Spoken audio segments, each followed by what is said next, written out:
Hey guys, so I'm here to do my medical update as of December 2012. It shouldn't be too much. I haven't been seeing my doctors as much as I should have, not because I'm much improved, but either due to money or due to being really busy with school, I just have not been seeing my physicians. Now, I'm hoping no news is good news, but I'm going to give you my update. I've had three major things go on in the latter half of 2012, and I'm going to start with something called telogen effluvium. Now that, I'll write it in here if you want to know, but it really has something to do with my hair. I started losing my hair. Telogen effluvium it occurs generally due to a stressor on your body, some form of a stressor. In my case, it was that I had started seeing a couple new physicians, one of them being a psychiatrist, which I mentioned many moons ago, to try and deal with my antidepressant and anxiety meds. And against my better judgment, and against, I'm hoping, all of his practical training, he put me on several medications within a very short span of time. Now this completely jacked with my system. It messed with my hair. Your hair has several growing stages and dying stages. Telogen effluvium occurs when your hair is triggered into that dying fallout stage when it shouldn't be. So a lot of my hair thought, well, it's the end of the line for us, and it started coming out. And it came out in, I'm telling you, by the brushful. I went to see a dermatologist, freaking frantic. She wasn't sure what it could have been at the time, and she did a whole lot of research. Initially, I thought it was an immediate reaction to a medication I had just taken. Telogen effluvium can actually occur up to a few weeks, I think maybe almost up to a month after taking certain drugs.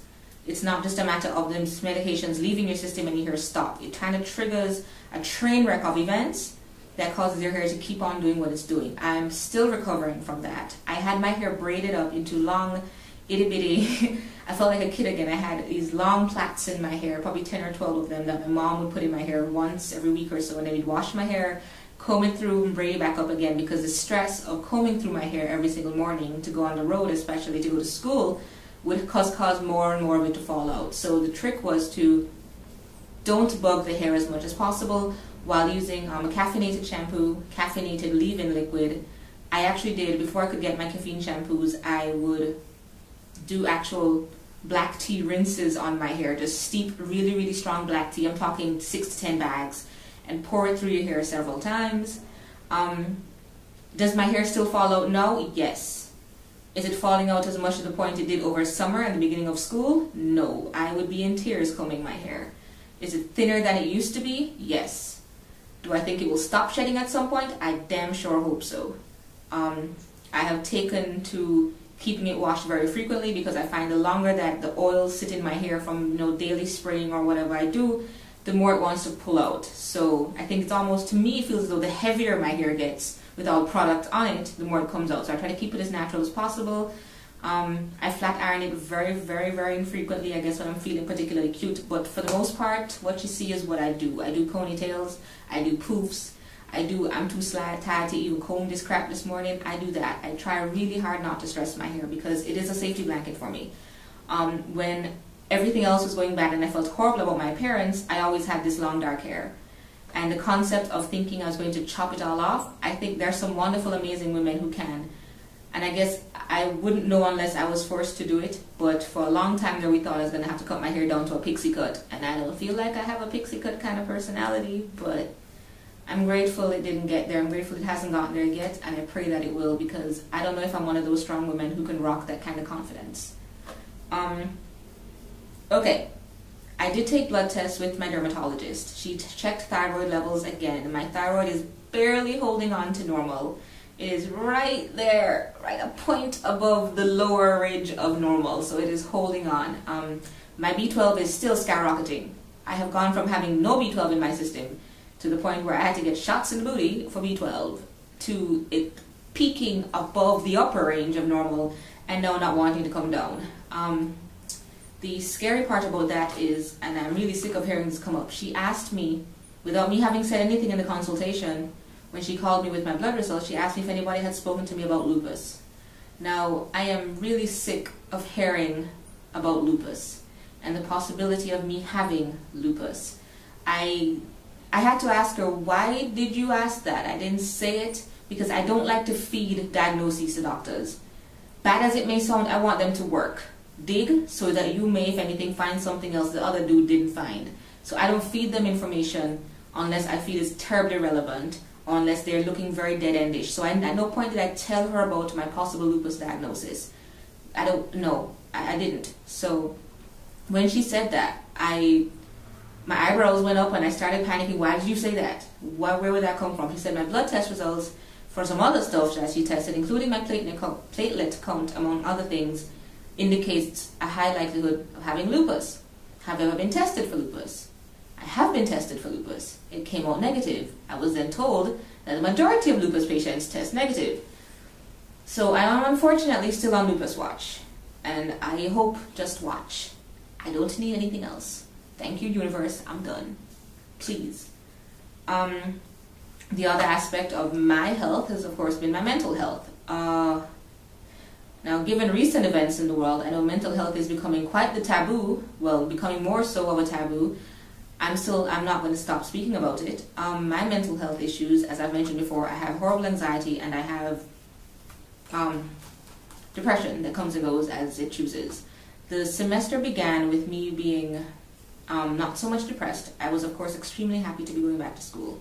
The anxiety, however, peaked when I had to get my classes settled for school and when I had to get deep into the work because I'm a perfectionist in a lot of ways and I'm used to being a good student. So the anxiety set in when I felt as though I was scrambling to catch up once my classes were switched over 6 weeks into the semester. So that became an issue. When I recognized it becoming an issue, I went to take some, once again, a whole other antidepressant. I became anxious about that affecting my hair again. When I did bite the bullet and I took that antidepressant, if anybody wants to know if they hear any symptoms that are familiar to them and want to know what it is, I have no problem sharing. I will tell you every drug I've ever been on and every reason why I'm no longer on it. I took a pill. It made me more tired, more fatigued than ever. I mean, falling asleep on my feet. And it was supposed to be this amazing pick-me-up drug, so much so that people become addicted to it. And it was having this completely opposite effect on me. So my world caved in because this was the last of the drugs I could possibly look to find. I have tried every one known to man in various classes of antidepressants and anti-anxiety drugs. I felt groggy, as though I was walking through mud or fog or pudding or gel or whatever you want to do. I just felt not alive in the slightest. So I did come off of them, cold turkey, which meant that I was awake enough to focus in class, but I was anxious for the entire thing. So now that I'm on break, I will again try with the medication. They said I should try and up the dosage, but I was not willing to take the risk to up the dosage and become more fatigued as a result of the increased dosage while in school. So I have a few weeks now to play with. I will try that because I do see the detriment of not being on any kind of antidepressant, at least for me. I've tried to wean myself from them a few times over and it hasn't ended well. So I recognize that I need to, as of now, until I develop some coping skills or until I am balanced somehow, I will take them. And I will not gladly take them, but I see that it beats the alternative. Okay, my last health related update would be regarding pain and my pain management. Pain has been a pain this semester. Before, whenever I felt any kind of anything, whether it was after the gym or just day-to-day living, waking up, I could always choose to lay in bed. Not now. I have to get up, I have to go to school, I have to do well, I have to drive, I have to sit in traffic, I have to run errands, I have to carry books, I have to go back, I have to stand up for 6 hours in labs, I have to do all of these things. The pain has been overwhelming a few times over. I've tried really hard not to take anything prescription for the pain because I don't know what I'm doing to my 25-year-old liver, but it's become really bad. Contrary to popular belief, weight loss does not solve everything regarding pain in joints and muscles and whatnot. I am still in a lot of pain, more so than before. My back injury does act up because I sit in traffic for so long. Carrying books can be a task, so I carry the minimum. Or I carry my tablet with as much of the information and notes as I possibly can to limit having to carry around hard copies. I don't know how this will affect working out, but if anybody has been watching my videos, you know that I will bitch and moan through it, but I will still do it. So the pain will be there, but the pain pain won't end it, not for me. As much as I can fight it, I will, and I do. Unless I think about something else for my health update, that is about it. Again, if you have any questions regarding fibromyalgia, weight loss, types of exercise to do with fibromyalgia, chronic pain management, or if you have any tips surrounding any of these things, I will gladly take them. If you have any natural supplements that you'd like to suggest instead of the pharmaceuticals, I will gladly take them. I'm trying to get off all of my pharmaceuticals, both for money and for health reasons. I have no insurance, so I am not purchasing a lot of these drugs, even though I have, and even when I have, they have proven not so helpful for me.